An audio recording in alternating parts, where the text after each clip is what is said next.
We're going to go right now to one of the best lightweights in the world. We got a special guest here on Ringside Report Radio. He last fought on April 20th with an impressive TKO victory over Nate Diaz on Fox in his return to the UFC. Josh Thomson, welcome back to the show. Josh, how are you? Good. How's it going, guys? We're doing very well. I was wondering, about you today.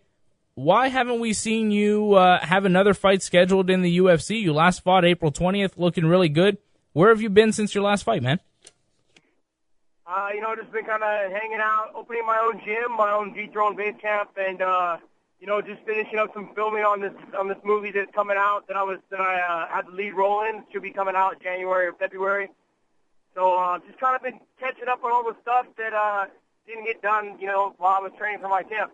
Oh, I see. So you've got a lot of things going on here.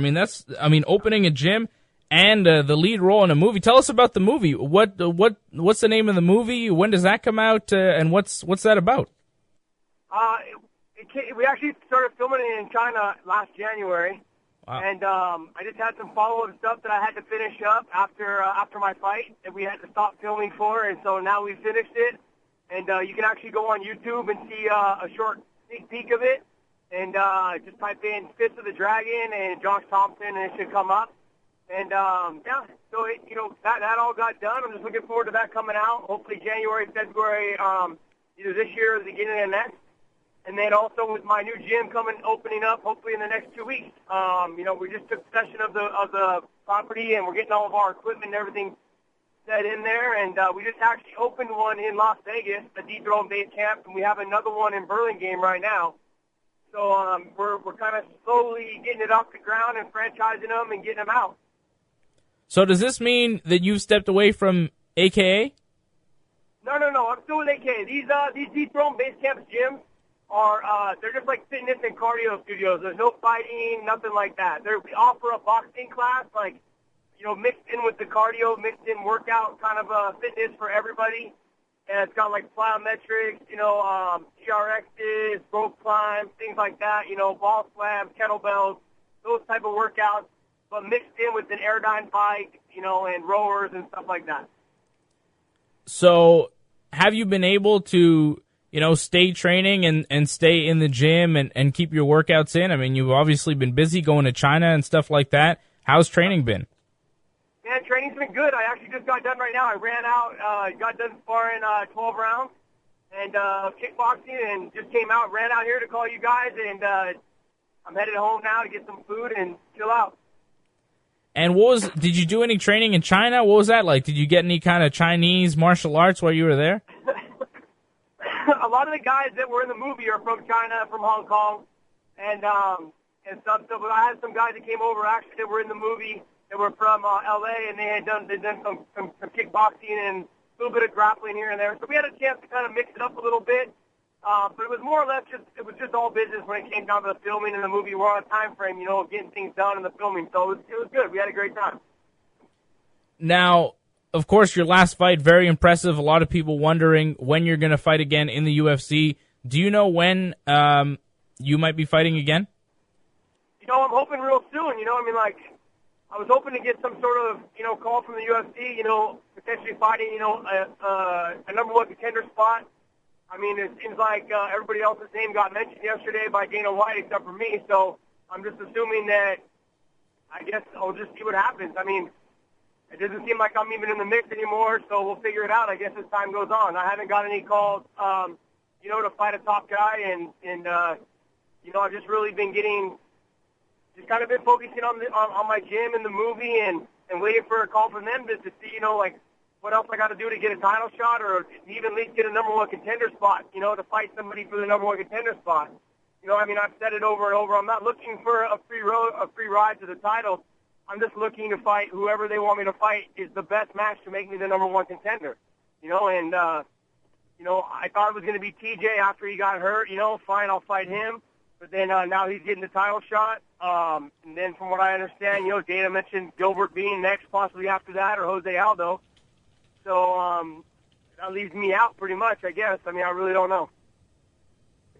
Now, Are you frustrated with this position? You seem like you want to get in there. You seem like you want to fight, and the UFC is just not giving you that call.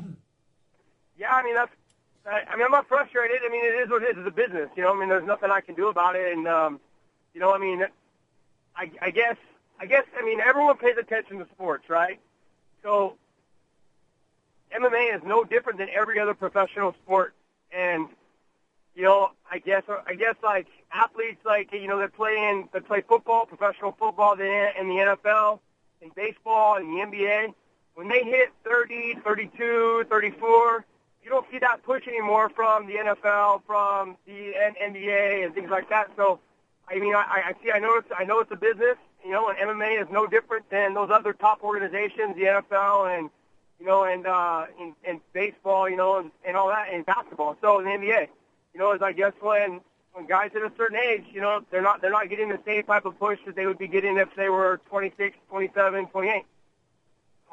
Do you think being 34 years old has hindered you? Despite, I mean, you just beat a guy, looked really impressive, knocked out a guy in the top 10, and you would think that you would get another big fight. But do you think that it really is a matter of age right now with the UFC? Let me ask you, do you think it is? I don't know. Honestly, I don't know. I don't know what it is. I would say that maybe it's the comments you made on Facebook. Do you think that has anything to do with it? Maybe it is. I mean, that could be possible. That could be true. You know, I mean, you know, I guess someone's opinion. I guess it's not even so much it was an opinion; it was a question asked. You know, and I think that's where people, I felt took it out of context. You know, and I guess leading into the Facebook thing, I mean, to be honest, there was nothing said by me that I feel was derogatory. There was never any ill intention. It was realistically just comments to make people think about what potentially, like what other things could happen. Not so much could, like as if it was a negative thing. It's not a negative thing. It's that other things will come about because of one thing.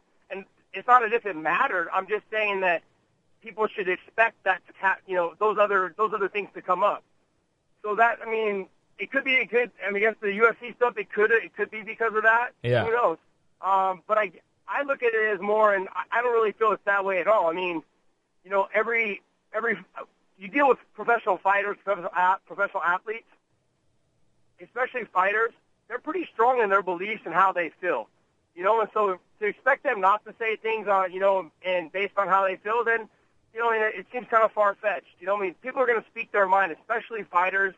They just have that in their heart. They're, you know, like that's the kind of people that they are. They're someone who's going to stand up kind of for what they believe in. They're going to speak their mind. Right. But I don't really believe that my comments or, you know, or what people took out of context had anything to do with this. I really feel that MMA is a professional sport on the highest level, like the NFL, like the NBA, like, you know, like Major League Baseball, like all these other sports. And you'll find that, you know, you'll hear, like, you know, Matt Forte last year was going through contract negotiations as a running back. He's 30 years old. They're talking about that he only has one more, maybe 2 more years.